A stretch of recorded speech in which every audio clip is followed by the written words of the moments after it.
Paperwork. It can be difficult, right? But it also happens to be necessary. It's the engine that keeps the SAGE cancer screening program moving, a critical part of a life-saving effort. Let's take a few minutes to sort out the SAGE paperwork process. How does it work? Many clinics mail SAGE paperwork to women to complete before their clinic visit. Others have women fill it out right on the spot during an appointment. And sometimes it's determined a woman needs SAGE after her appointment. SAGE can accept retro enrollments up to 120 days after the screening date. Things go smoothly when forms are filled out completely and submitted on time. Women access the care they need, and clinics can be promptly paid. Let's have a look at the forms. SAGE uses 3 of them to enroll a patient and capture screening information. First is the SAGE Consent Enrollment Form. It's 4 pages. The patient completes the first 3 and the clinician fills out the 4th. This form is the first step in arranging screening.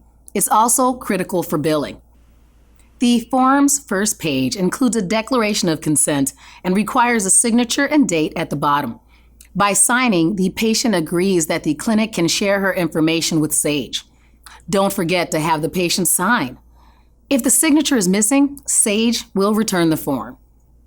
Each SAGE enrollment form is coded with an encounter number, an alphanumeric code unique to each clinic and patient. This encounter number identifies a patient's particular episode of care. The code must be added to the upper right-hand corner of the enrollment form and to all other paperwork pertaining to the patient's care. Don't forget this. The encounter number is key to clinic payment. If a patient returns to the clinic a year later to be rescreened, she'll fill out a new form and be assigned a new encounter number. SAGE provides the encounter numbers. Clinics can order forms at health.sageforms@state.mn.us. Page 2 of the enrollment form gathers other patient information: address, date of birth, social security number. While the full number isn't required, obtaining the last 4 digits helps the program link claims to services. The patient's race, ethnicity, and education are all also collected on this page so that SAGE can learn more about the women and show the CDC, its funder, who the program helps. The final questions on this page, questions 17, 18, and 19, are required and determine eligibility. They ask patients about insurance status, family size, and household income. Without this information, the form will be returned to the clinic and payment for services will be delayed. Page 3 asks patients for their medical history. This information is helpful for both SAGE and its partner clinics. The CDC uses this information to understand the characteristics of the population served. Page 4 is the last page, and is completed by the medical provider. We call it the visit summary, a report that shares what happened during the visit and identifies what tests were ordered. Without this information, SAGE won't be able to pay or assist with follow-up on a patient. Let's drill down a bit. All information collected on this page is important.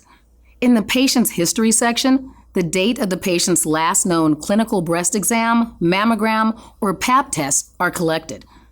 In the SAGE Services Provided This Visit section, you'll find the Results Counseling Only line. SAGE covers consultation visits for women whose test results are abnormal, so providers can review the findings and come up with a care plan. If that's the situation, clinics can check one of the boxes on the form's Results Counseling Only line to indicate either a breast or cervical abnormality. This is the only information required for a consultation visit. The next 2 questions address breast symptoms and family history. While SAGE typically covers screening only for women ages 40 to 64, it makes an exception for younger women with breast symptoms or a family history of breast cancer. Clinics can get coverage for these under 40 women simply by checking the boxes indicating their special circumstances. The next section gathers information about the CBE. Was one done? If so, what was the result? If a breast ultrasound or mammogram was ordered, this is the place to indicate it. The last section focuses on cervical services. HPV, colposcopy, or endometrial biopsy tests and their results.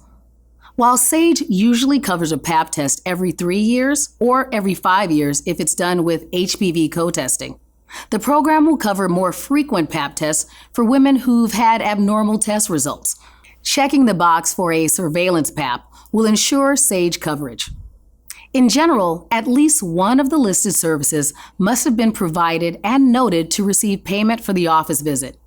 If required information isn't provided, the form will be returned to the clinician for completion and payment will be delayed.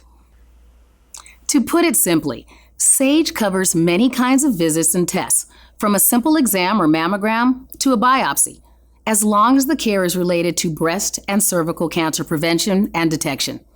One clarifying example is an endometrial biopsy. SAGE covers it to follow up on an abnormal Pap result, but not to investigate bleeding. Everything SAGE does is about fighting breast and cervical cancer. Let's have a look at the other SAGE forms, both of which are designed to capture and transmit the results of screening tests. Once they're properly completed and submitted, SAGE is able to pay for the services provided. The imaging summary form follows a patient when she goes in for a mammogram. The patient's encounter number must appear in the upper right of this form too. It's up to the mammogram provider to complete the form and send it to SAGE. The Pap summary form takes a similar path, following the patient to her Pap test. The encounter number goes in the upper right corner. The cytology lab records the Pap results on the form and sends the results to SAGE. That's the paperwork process, and as you can see, details really matter. At the clinic, your role is to make sure that the SAGE enrollment form is properly completed. So take one more look and ask a few questions. Has the patient provided the necessary information? And has she signed the form? Does she meet the SAGE qualifications? And has the provider filled out page 4? Is the encounter number in the upper right corner? Does the billing office know to bill SAGE? If yes, then you're good to go. Just fax or mail the forms to SAGE and you're done. That's it. You've handled the paperwork. You're helping to save lives.